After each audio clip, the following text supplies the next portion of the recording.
Welcome everyone to today's TASH webinar series that we have weekly in the spring and the fall. Today, our webinar is called Impact of Travel Instruction on Use of Rideshare Services Among Transition-Age Youth with IDD. Today's speakers are Ryan Wennerlind. He is the director of the Inclusion Futures program at UNC Wilmington. The Inclusive Futures program is an inclusive post-secondary education program for individuals with intellectual disabilities. Ryan's research interests include inclusive education, transition to post-secondary education, and evidence-based practices in transition. His co-presenter is Sharin Richter, is an associate professor at special education at UNC Wilmington. She teaches undergraduate and graduate courses that prepare prospective teachers for classrooms that serve students with disabilities. Appropriate education and community engagement for individuals with significant intellectual and multiple disabilities are at the center of her teaching, research, and service. So without further ado, our speakers. Awesome. We're very happy to be here and thankful for the opportunity to talk a little bit about our research. We've added another presenter in a way, Mr. Keandre Marshall. He's here with us. He was actually one of the participants, and he's going to talk about his experience here in a second. But like was said, we did some research around ride shares and how we teach individuals to access and use that, and then to really access the community. So we're going to share that with you. A little bit more about us. Like was mentioned, I'm Ryan Wennerlind. I'm the director of the Inclusive Futures program here at UNCW. Prior to this work, I was a high school teacher for individuals with intellectual disabilities. I worked at an inclusive post-secondary education program at UNLV. In the western part of the United States. And I worked last year, I was faculty in the Watson College of Education at UNCW, preparing future special education teachers. Hi, everyone. My name is Sharin Richter, and I'm an associate professor at UNCW.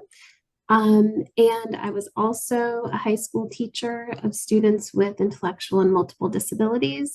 And thank you so much for your interest in our research. Hello, my name is Keandre Marshall. I am a first-time UNCW student here for the Inclusive Futures program. And I am here to talk about my experience of doing the Uber study. Okay, so one of the reasons that we decided to conduct our study was because we were aware of many of the important barriers to transportation for all people, coupled with the research that indicates that people with intellectual disabilities, only 30% of them approximately earns a driver's license. That's an additional significant barrier to community access and all of the experiences of a full adult life. There are other transportation options in many communities, especially urban communities.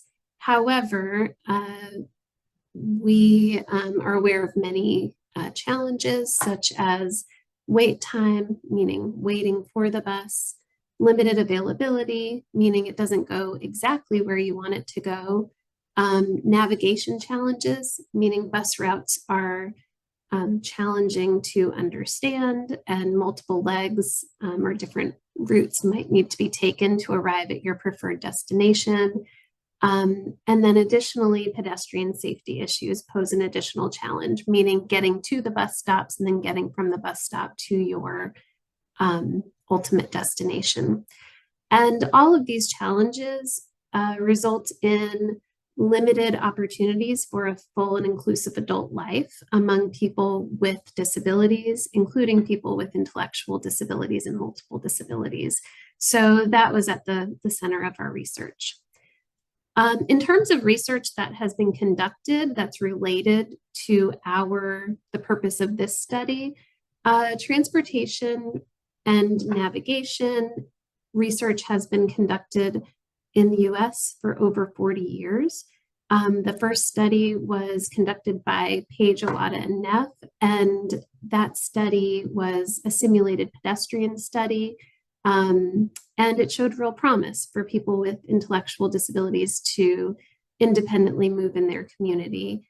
Since that time, there's been many different studies conducted, and one strand of that research that has emerged is the combination of simulated instruction paired with in vivo instruction. So those two components together resulting in efficient and effective outcomes. The study that is most closely related to the research that we conducted was published in 2023. This is a group of researchers from UNC Charlotte in North Carolina. And this study also investigated how to extend rideshare to people with intellectual disabilities to navigate the Charlotte region. So that's the study that's closest to ours.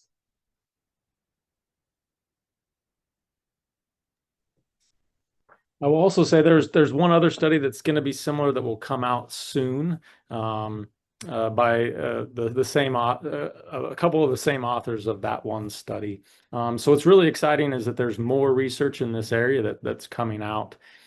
Specifically to our study, we wanted to investigate the task analysis that we had and how we use that to instruct our students these participants to learn how to use rideshare.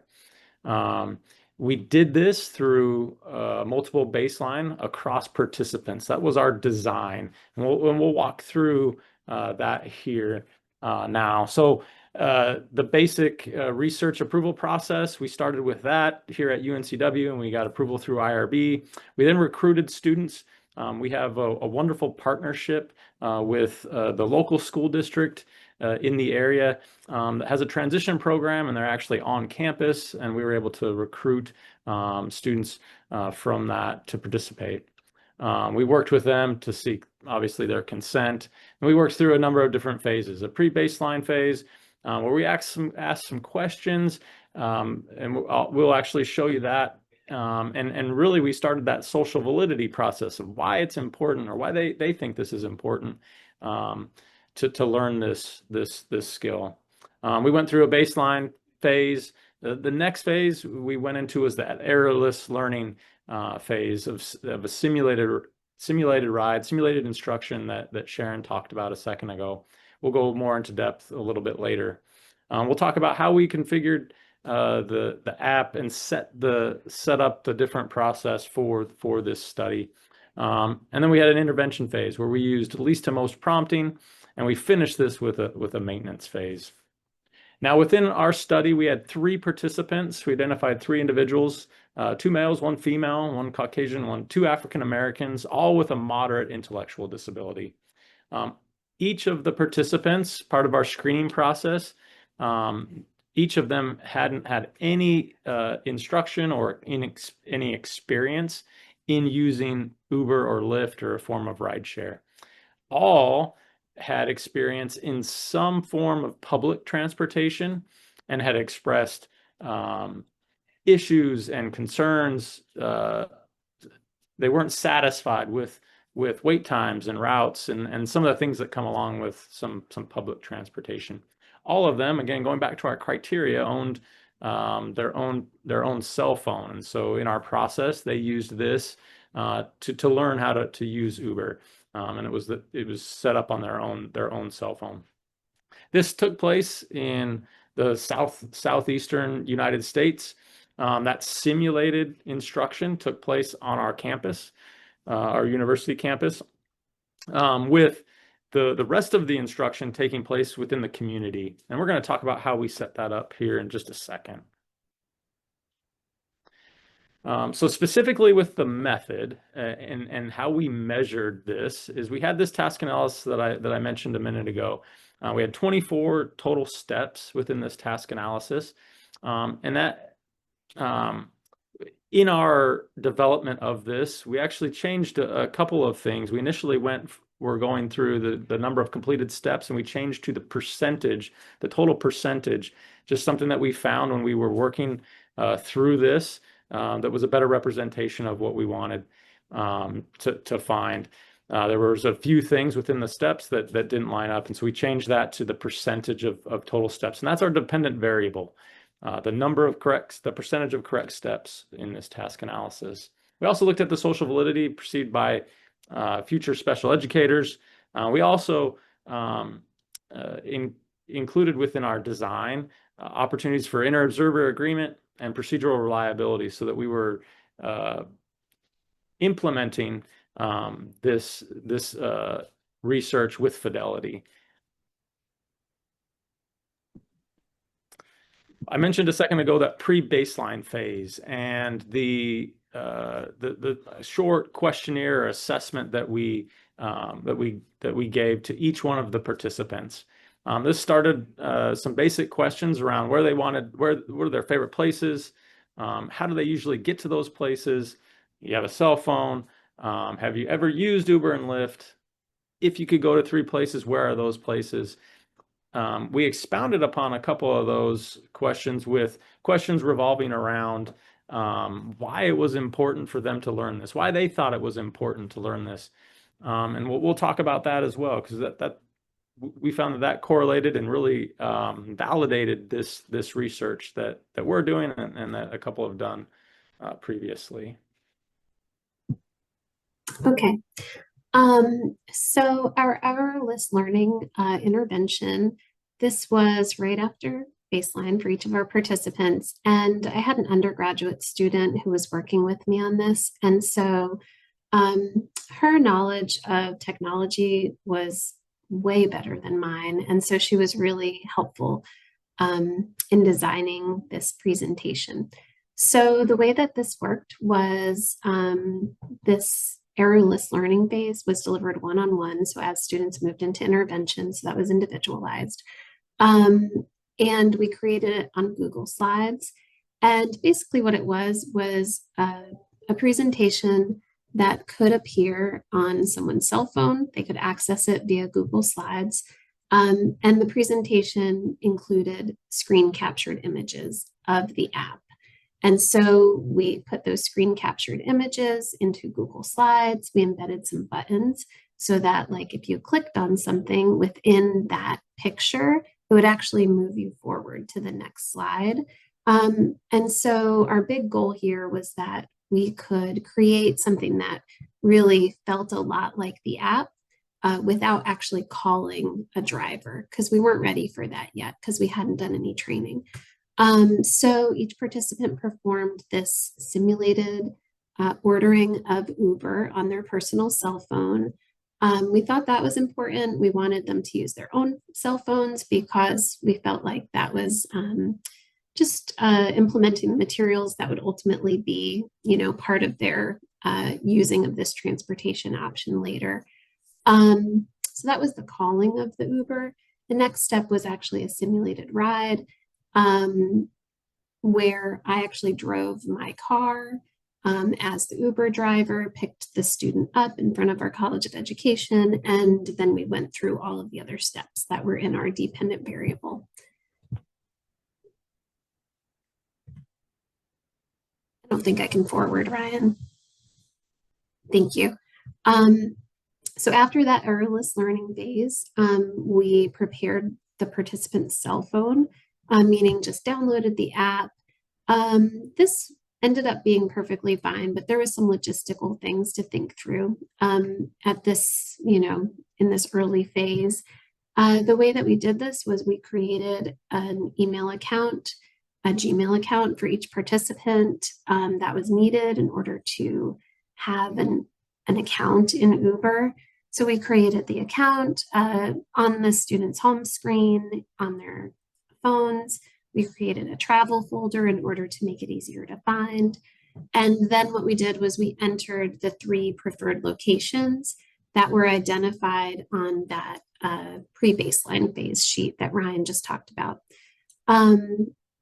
We had a small university grant in order to fund these Uber rides, and we used those funds to purchase e-gift cards that could be sent to the students' Gmail accounts, and then they could download those funds into their Uber app. So that was kind of how we would incrementally disseminate funds to each participant prior to each ride. So after errorless learning and app configuration, we moved into a least to most intervention phase. And this was conducted in vivo, meaning we were conducting research ultimately where it would be, the skills would be used. This brought us to varied locations based on the students' preferences that we collected in that pre-baseline phase. In this phase, we assessed and we delivered instruction. By the guidelines of least to most, every skill in our task analysis, the student had an independent opportunity to complete each step. And then as warranted, based on their response, we would give a verbal prompt. If the student still needed additional support, we would then give a verbal and a gestural, meaning we would point at the location on the app or point at something else in order to give additional support. After least to most, we moved into a maintenance phase, which basically just meant we did it again 10 to 12 days after the conclusion of the intervention to make sure that student was holding on to skills over time. So one thing that we knew was going to be challenging was navigating safety precautions and also convincing other people that the risks were reasonable and that our protections would ensure safety of our participants. So the first thing that we did was we had to go through our local school district and very clearly explain our intention of the study. And then we did move through, of course, our university institutional review board. We did end up presenting to the full board. I think that moved our timeline out a good bit. So we initially proposed this study in August and we didn't have approval until January. And their main concerns were related to, surprisingly, their main concerns, our IRB, was including the student's home as one of the locations that we would travel to. They felt like that was not protecting the privacy of the individuals who were in our study, and I understood that concern. Ultimately, they did approve us to travel to all participants' homes, and we explained to them it was really like a socially important thing. And it was also a safety feature to be able to get home when you're out in the community. So ultimately, they heard our rationale and approved it. Additionally, we only traveled within 5 miles of the university. Every time one of our participants got into an Uber vehicle, we had 2 specific safety precautions. The first was someone on our research team rode in the vehicle with the participant, and then someone on the research team followed behind that vehicle. So I would say that this study went well, but it was like a high resource commitment because for every single intervention, there was a person in the vehicle and a separate vehicle riding behind. Okay, so those were some of the challenges and how we addressed them. And there were actually a couple of times in rides that Uber drivers were wondering why there was so many people. In fact, one time in particular, the driver was wondering if he was being tested. He was a little, it made him a little bit nervous. But we explained that we were just learning how to do this. and it was okay. So as we move into the next portion, we're talking about the results of the study. So we were able to find a functional relation between how we taught this, the simulated ride, through the task analysis and through prompting, that all three of our participants were able to learn this process. You can see on our graph here, and in our data, all three participants had scores of 0 in the baseline phase. We then moved into that simulated ride that Sharin talked about, and then into the intervention phase. You can notice within each participant, you see a change in trend and level. There's an immediacy of effect after learning how to do this. And then you see that trend moving upward within each participant. In a really important part of this was that maintenance that Sharin talked about. You can see that 10 to 12 days later, they still remembered how to do this. Long term, we want to look at what that looks like longer than 10 to 12 days, but initially that maintenance is good. All participants were able to use Uber or rideshare successfully to places within the community, and they maintain those skills. So recommendations for practitioners. So individuals that want to do this, want to teach maybe to a family member or to a class, to students that they have. We found this to be a very efficient using that simulated instruction, using that task analysis, and then prompting through that task analysis. A couple of things that we found were that depending on when you call an Uber, those prices and those wait times are going to vary. And so this is important. We suggest, if you're going to do this, to find those right times, kind of play with those times. You may or may not have much flexibility, but if you do, you can really find an effective time to do that where it doesn't cost as much, and you're not going to be waiting as long as other times. We found that the call and wait time was very, very limited. Much more convenient than waiting on public transportation. Another thing that we found that was good for us in teaching this process was to create those shared email accounts that really helped us facilitate the instruction. We could help with the funds for purchasing the rides, and helping the student. It was one less thing that the student had to worry about, or participant had to worry about in this process. We were able to incrementally add funds as needed, and we didn't have to use a student's form of payment. So we're kind of protecting that a little bit.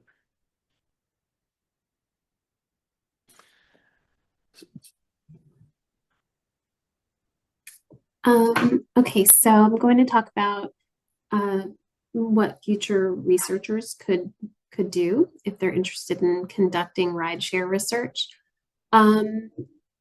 This first section is really tips, just things that we learned. And I think we would be able to approach our next study a little bit differently.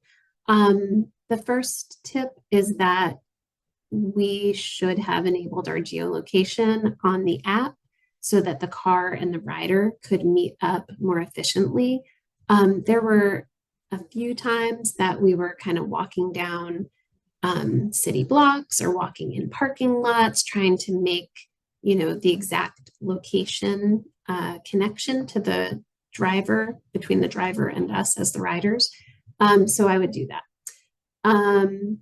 The reason we didn't do it mid-study was because I didn't request permission to do that in the IRB. And so I just didn't want to go back and request again. So we just moved forward as it was, but I think that would be a helpful hint. The second tip is that apps change and you won't know when they change slightly. So there would be these like in-app variations that would impact the things that our students or participants were seeing on their phone. Even though sometimes they had not downloaded a new version, those changes were just pushed out by the company. So that impacted sometimes our dependent variable. So for example, initially when our participants began in this study, the tip was a dollar amount, like leave $3, leave $1, leave $5. And so we had a precise thing to measure in our dependent variable when the student would or would not leave a tip. However, I think that some drivers or some versions of the app have a percentage. And so ultimately, we feel like teaching like the general case of leaving a tip rather than hit the $3 button is more effective. Finally, we were prepared for safety concerns from varied levels of stakeholders. But I think that we anticipated that we wouldn't be able to put one of our participants in a rideshare by themselves during this study. However, I didn't anticipate the concern about bringing a person home. So that was kind of just a new thing for me to think through, and their concerns did make sense to me. Okay, let's see if we can move to the next slide. For future researchers who might extend this body of research, we would recommend that the research should assess maintenance with a greater interval between intervention and that later maintenance data point. We were up against the end of the school year. Literally the last day of the school year was our final participant. So things were very tightly, scheduled in those last few weeks. The next thing that we would recommend is to enhance independence among participants in a future study by fading the ride along. And we think that we can balance the risk of riding independently with teaching another portion of the task analysis related to embedding communication to a family or a friend upon pickup and upon drop off. So that's one option. Another option is for that family or friend to just be able to view the route as you're navigating in the community, to have someone actually watching, where your phone is going. So I think if we're going to pursue a more independent path to rideshare use, we should meet it with some safety considerations initially during training. Finally, we do have a number of transportation options in Wilmington, and many other communities do as well. And we think it would be really socially important for our participants in the future to be able to choose the best ride, given where they're going, how much money they have, the time of day, so that we're not teaching Uber as kind of a gold standard, but it's one of many options to get around the community. So those would be our recommendations for future research. Yeah, speaking of the enhanced independence and the maybe some safety that's built in, since the time that we ended this study and to now, Uber has increased some of the safety features. It's really interesting if you were just personally, as I got in an Uber recently, I had the prompt through the Uber app to notify my wife. That just popped up. I didn't input anything. I don't know if it's AI, some AI feature, but that's a safety feature to notify that I'm in a car with somebody else. And so another suggestion, if we were to do this again, is to embed not only some text and some photos to a family member, but then also use what's built into the app as well, because they're trying to make it as safe as possible, and they're constantly making changes to the app as well. So the next thing we'd like to do with this is we'd like to share some participant experience. So Keandre would like to just talk about his experience in this, and so we have a few questions for him. So your experience with transportation prior to the study, what was that, Keandre? So I would say that I do not drive. So always you may not be able to get a family member or a friend to come pick me up if I have to go to an appointment or be somewhere on time, like school, or to a doctor's appointment. So I would use rideshare slash Uber to get me there on time. Um, and like we had said earlier, making sure we have the right amount of money to make sure we can pay the driver and see how the driver looks and know what car that we are getting in so we won't get in the wrong car. I have experience of riding in Ubers by myself since the Uber study, and I have felt great about it. Just maybe I think last month when I took a Uber from my mom's job um to get to school, and it came out just perfectly. Um and so and in my transition program last year, we also I also transported on the city buses as well. Um and when my mom is at work and I'm trying to get home from school after a long day, I would use Uber slash rideshare to make sure I get home safely, um, and at affordable time, um, without getting hurt and being safe. Um, Would you say that your experience in learning it was good? yes, so my experience in learning how to use Uber was very interesting at first, but I was like, at first, I never did this before. But when I learned how to do it, I felt confident in doing it.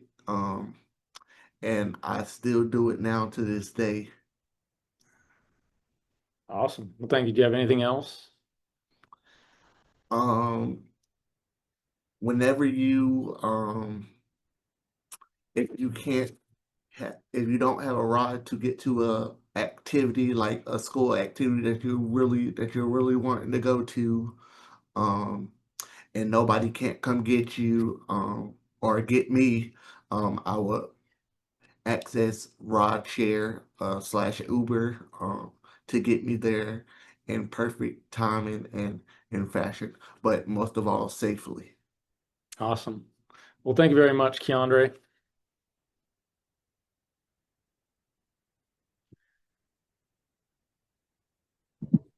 Hey, I just wanted to let everyone know about our programming at UNCW. If you are interested in becoming a special education teacher, so we have a bachelor's program during the day, and we have recently added an MAT, which is initial licensure, in the evening online. And that's available for people in North Carolina or outside of North Carolina. And we have two licensure areas. So one is related to teaching people with high incidence disabilities, and the other is preparing to teach people with low incidence disabilities. And go ahead, Ryan. The other things that are going on at UNCW is we are starting the Inclusive Futures program, which is an inclusive post-secondary education program for individuals with intellectual disabilities. We started with a pilot student that was Keandre this semester. Our first official cohort will start in August, this upcoming August. Students are going to have the opportunity to live on campus, to attend classes, to work towards a certificate or credential that's geared towards access to classes, to the university, but also geared towards what they want to do for a career, to have fun, but really prepare for life after as an adult, and a career. This program is similar to those across Think College. If you're familiar with Think College, there's a lot of programs, and we are one of I think 7 or 8 now in North Carolina. The last thing that we'll mention, I mentioned just briefly at the beginning, is that we have a partnership with Transition Works, or the TPYA program, which is a transition program within our local school district here in Wilmington, where individuals with intellectual disabilities between 18 and 21 years old come into this program. They have space on our college campus, and they're working on increasing those independent living skills, working on safety, working on money skills, job skills, transportation, a range of things. And so those are some of the things that we're doing. If there are any questions now, we can answer any questions about our research and the work that we did. We also have our contact info on here, and we welcome any questions or correspondence. Thank you so much for your interest in our research. Okay. Well, thank you for all of that information. I think it's vitally important to understand what, all the rideshare and all the activities that universities are doing in order to help people with disabilities. So that is good. Okay. So everyone will receive a copy of the recording in about a week. So you will have that for your record. So thank you again. Thank you very much for providing all this information, and we will have more webinars every Thursday at 2 p.m. Eastern Standard Time. Thank you.